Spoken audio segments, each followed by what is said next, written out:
పశ్చిమాసియాలో war effect తో ఒకసారిగా పసిడి ధరలు పడిపోయాయి.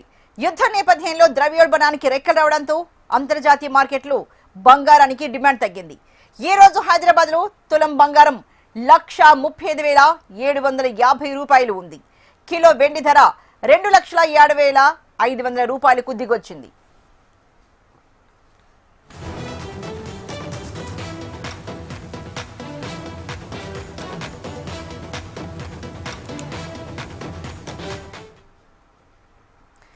పశ్చిమాసియాలో వార్ ఎఫెక్ట్ తో ఒకసారిగా పసిడి ధరలు పడిపోయాయి. యుద్ధ నేపథ్యంలో ద్రవ్యోల్బణానికి రెక్కలు రావడంతో అంతర్జాతీయ మార్కెట్లో బంగారానికి డిమాండ్ తగ్గింది. మరి ఇదే ఇష్యూకి సంబంధించి మరింత తాజా సమాచారాన్ని మా బిజినెస్ ఎడిటర్ మురళీకృష్ణ అందిస్తారు.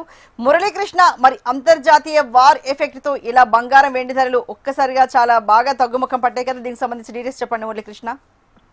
అర్చన, గత కొద్ది నెలల కింద చూస్తున్నట్టయితే సామాన్యుడికి అంతుపట్టని రీతిలో చుక్కలుగా అంటే బంగారం వెండి ధరలు ఆల్మోస్ట్ ఆల్ టైమ్ హైకి చేరాయి. అయితే కొద్దిగా దిగి వస్తున్నాయి. Iran Israel war effect commodities మీద బాగా పడింది.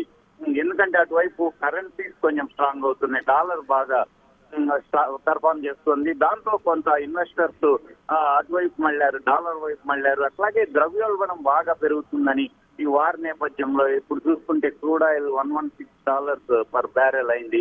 దీంతో గ్లోబల్ ప్రపంచ వ్యాప్తంగా ద్రవ్యోల్బణం పెరుగుతుంది. దాంతో పాటు అప్పుడు ద్రవ్యోల్బణాన్ని కంటైన్ చేయడానికి వడ్డీ రేట్లు తగ్గించవు బ్యాంకులు. సో ఆ వడ్డీ రేట్లు తగ్గించకపోతే చీప్ మనీ ఏదైతే చౌక మనీ అనేది ఇన్వెస్టర్లకు అందిరాదు. దాంతో గోల్డ్ ధరలు మరింత పతనం అవుతాయనే భయం ఒకటి ఉంది. దాంతో అమ్మకాల ఒత్తిడైతే గోల్డ్ బాగా ఎదుర్కొంటూ ఉంది. అలాగే ఈ అనిశ్చితి కొంత ఉన్నప్పటికీ ఇరాన్ ఇజ్రాయెల్ యుఎస్ వార్ కొంత తగ్గుముఖం పడుతుందా మరికొన్ని వారాల్లో అనే అంచనాలు కూడా ఉన్నాయి. ఎందుకంటే ట్రంప్ కొంచెం సంకేతాలు అలా ఇవ్వడం చూస్తున్నాము. అట్లాగే ఈ మౌలిక సదుపాయాలు, ఇంధన మౌలిక సదుపాయాలపై దాడులు కూడా ఆందోళన రేకెత్తిస్తూ ఉన్నాయి. మొత్తం మీద ఇన్ఫ్లేషన్ పెరుగుతుంది కాబట్టి ఈ గోల్డ్ లో ఇప్పుడు ఇన్వెస్ట్ చేయడం అనేది కరెక్ట్ కాదనే సంకేతాలు వస్తున్నాయి. అట్లాగే ఆల్ టైమ్ హైస్ చేరుకుంది కాబట్టి ప్రాఫిట్ బుకింగ్స్ కూడా జరుగుతున్నాయి. మొత్తం మీద చూసుకుంటే కొంత నెగిటివ్ అట్మాస్ఫియర్ గోల్డ్ సిల్వర్ ఉంది. వీటిని కొనుగోలు చేయడానికి కూడా మంచి తరుణం ఇదేనని చెప్తా ఉన్నారు విశ్లేషకులు కూడా. అట్లాగే గోల్డ్ ₹1,00,000 దిగి వస్తుంది, సిల్వర్ 2 lakhs వరకు రావచ్చు అని చెప్పేసి కూడా కొందరు అనలిస్టులు అంచనా వేస్తున్నారు. Right, thank you so much Muralikrishna.